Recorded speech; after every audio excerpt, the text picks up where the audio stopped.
17 games thus far in an Avalanche uniform. Avs two games to go in the regular season, and then it is on to the playoffs. Joining us right now is big number 10 for your Colorado Avalanche. He is East Weymouth, Massachusetts' own. At least that's the birthplace. Charlie Coyle. Charlie, welcome to the show. How you doing? Hey guys, I'm doing pretty good. I appreciate you having me on here. By the way, you're a Boston University guy. By the way, shout out to your guys. Big win yesterday there in the Frozen Four. But where do you consider to be home these days besides Colorado? Yeah, no, I appreciate it. It's exciting to see the Terriers back in it. They've been right around there the last couple of years, and I think this is the year to take it home. So we're, of course, pulling for them. But in the off season, I'm from, of course, the Boston area, so I go back down there or over that way when season ends, and usually spend my summer there. My wife's from Minnesota, so we might take some trips out to good old Minnesota for a few, but for most of the time we're staying put in Boston, Cape Cod.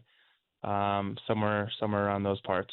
All right, I'm going to start with a stupid question. Usually this is the ender, but we'll just jump into it. Better movie about Boston, The Departed or The Town? Oh, gosh. That's neither? That's Do you not like one. either? No, of course I love both. The Town's always a staple. Like whenever that's on TV, I have to watch it. So I love them both. They're both classics. So if I have to pick, I'm going The Town. I love that one. Okay, so obviously you just got done playing for the Bruins. I'm sure you grew up a Bruins fan. Are you Red Sox, Patriots, all that, Celtics, all that nonsense? Yeah, it's hard not to be a Boston sports fan. Growing up there, it seemed like one of the teams was winning it every year that I was growing up. In all seriousness, did that actually, like, how much did that corrupt you that you just got to grow up in a world where your teams were always winning championships? We were spoiled. I'll admit it. We were very, very spoiled, and it was every year. I remember in like elementary school into middle school, we'd have Spirit Day every single year for whatever team won it. You know, they had their parade, and you know, we're wearing the Boston Red Sox stuff. One year, the next year was the Patriots here. A couple of years it was both of them. Celtics, Bruins won. It seemed like every single year we had a parade to attend to, and it just made being a Boston sports fan so great, just having one of your teams in the mix and getting the job done. Well, good for you, Charlie. We're all good for you. Yeah. Charlie, you know what I think is funny? Because the guy across from me, Nate, that's the one talking. I'm Andy. I'm a Denver guy. He's a Chicago guy. You know, you probably have to talk to the old timers in your family to hear about how you two were the most miserable baseball fan bases going, and now all of a sudden it's just nothing but candy and rainbows. Like, have you heard the stories of when the Sox couldn't win anything and all that? Yeah, of course. I know. I mean, hey, I didn't ask for it. I had nothing to do with it. I just cheered. And I didn't pick to be born this time when we were winning all the championships, but boy, I'm glad I was, just to be able to witness that and not go through all the heartaches and the tough times. So we just got it served on a platter for us, I guess. Hey, one day you'll have to come by the studio. We'll watch the 2016 AFC Championship game. That was our favorite game, you know, when Brady lost to Man. Hey, we got hockey questions. We got hockey questions for you. First off, I want to start out with, what was the move you used the other night? You know, you've all of a sudden had 2 shootout goals, but you had, I don't know if it was even a move. The one that got the winner earlier in the week, were you? Because I felt like, I don't remember which goalie it was, but he got so low. It was the Vegas goalie. I thought Schmidt. Yeah, it felt like his glove hand was. It just felt like he was hunching over. It felt like a weird posturing to me. Were you just waiting on him? What did you see as you went in? Well, sometimes you have certain moves or shots or dekes that you kind of have that you've used before that you've had success with. I think the other thing is Wedgwood shutting the door and kind of deleting some stress or pressure, I guess.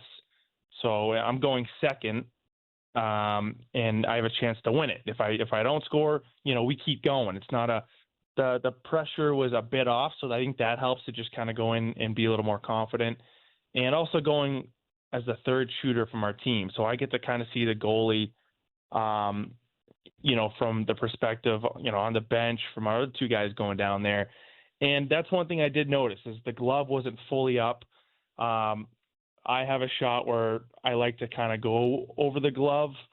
And so I just kind of went in with that mindset of what I was going to do. And hopefully that goalie kind of was a similar structure, I guess. And luckily it worked out. I definitely got it up. I think it hit the top shelf, honestly, and didn't mean to get it that high, but it just snuck in just enough. And sometimes it works out, and I felt very lucky to help the team win. Now, I know you guys played last night, but whatever. The Vegas game was way more fun, so we'll just stay on that one for a minute. The VC's goal that he got in the second period, you had an unbelievable shift, and you ultimately had the assist on that. I mean, you chased that puck down below the goal. You got it out to VC, and he finished right there. You guys came back from a 2-0 deficit to beat that Vegas team. You know how good they are. You know how big a victory like that is. But to get that win that night, I know you'd been with the team for a while, but did that sort of, getting the shootout winner and everything else, how big was that game and your performance in it for the Avalanche for your new team? Well, it helps when you help contribute like that. When I first got here, you're getting your bearings and you just want to just add to it and play the right way. And, sometimes you play the right way and points don't follow. Your team's winning. That's all good in my book. You want a perfect world. You're playing the right way, you're contributing, the team's winning, of course, right? But so to kind of contribute a little more these last little bit is something I want to continue to do as long as I'm playing that right way and doing the necessary things and keep my habits and details intact. I think that's what the team needs from me, especially heading into playoffs where, our top two lines are gonna score. They're gonna do their job, and we have so much firepower up there. And those guys do it night in, night out. But I think what separates the teams that keep moving forward in the playoffs is those third and fourth lines who can play solid defensively, but also chip in and outwork those other lines. And I've been a part of those teams before, and I know the importance of it. So I take great pride in playing that role, and that's something I want to continue to be better at. Of course, with my line mates, whoever I'm playing with, and do a great job.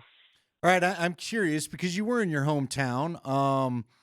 Were you excited to be able to come to the Avalanche? I mean, I got to imagine you knew the kind of season they were having, although you guys, all the acquisitions, you and Nelson and Lindgren have all been very, very good for this team. VC, as I mentioned there as well.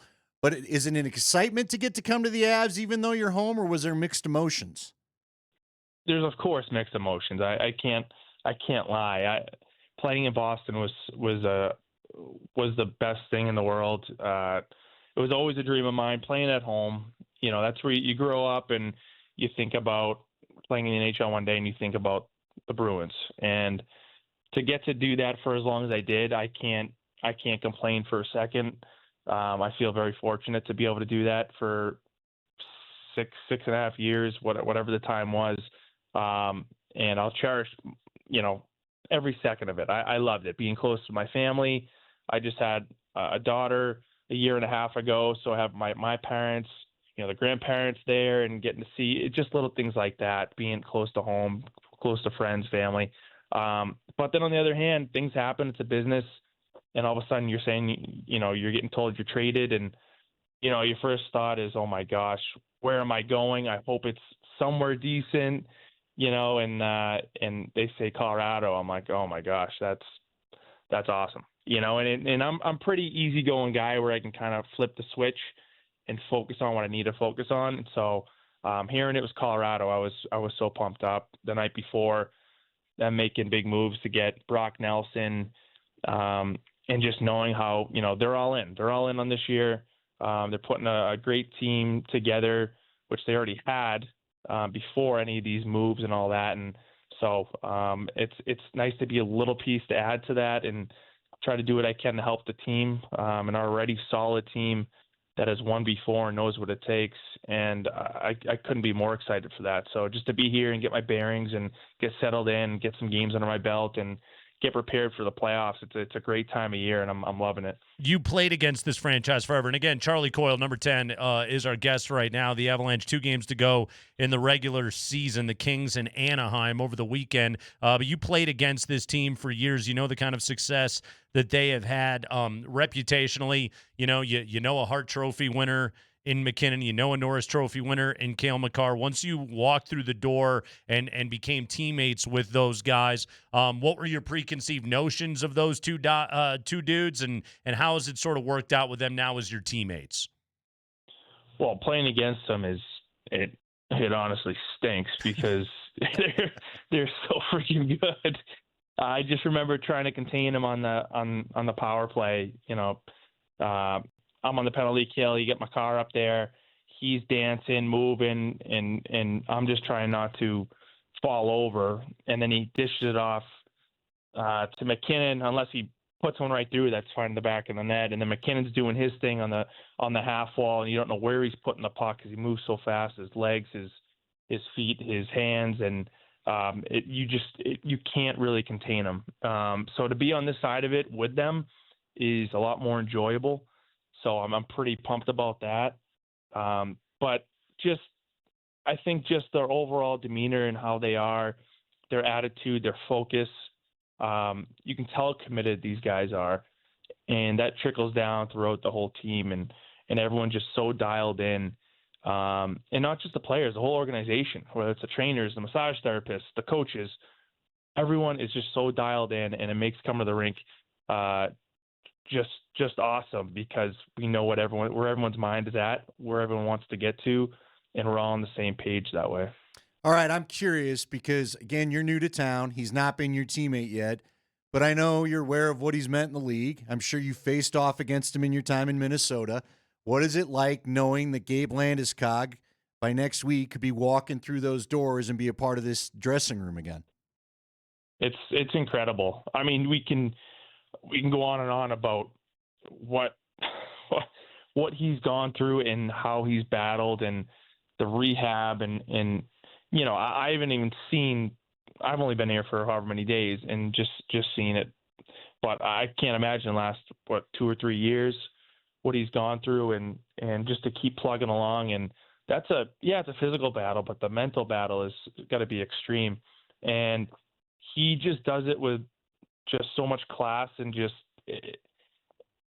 I don't know. I can't even describe it, but it's so positive and it's very contagious how he goes about it every day. No complaints, no nothing, just puts his head down and works and doing what he can to get back. So to have him come in and be a part of our lineup with the lineup that we already had, the depth that we already have is, man, it gets me even more jacked up just thinking about it. A guy of his caliber, the player he is, but also the leader he is. He's been here. What's he been the captain since he was 19? Yeah. He knows what it takes. He's won it before. Those are guys you need and want in your lineup and just to have in your locker room. And he brings so much, just an all-around player, all-around leader. That would be unbelievable to have him in the mix. Yeah, and again, you played against him for years. You guys were in that playoff series back in 2014. And again, like Gabe still got a ways to go, but at his best as a two-way player, that guy was a real pain in the ass to play against, wasn't he? Yeah, he sure was. Because he's just a solid player. He works hard. He has the skill, but he works his butt off. He's not afraid to get his nose dirty.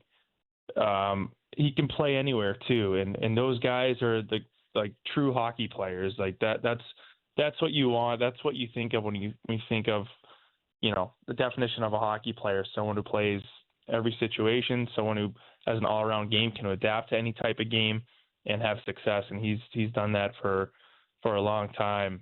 And then you add the whole leadership aspect of it and how he treats people, how he takes care of himself, and how he leads by example in what he does. So just overall, the full package And those guys are so valuable. Charlie Coyle of the Avalanche, again, Kings and Ducks over the weekend, and then it is on to the Stanley Cup playoffs. Charlie, according to Wikipedia, can you confirm for me this is true? Was your wife Miss Minnesota USA?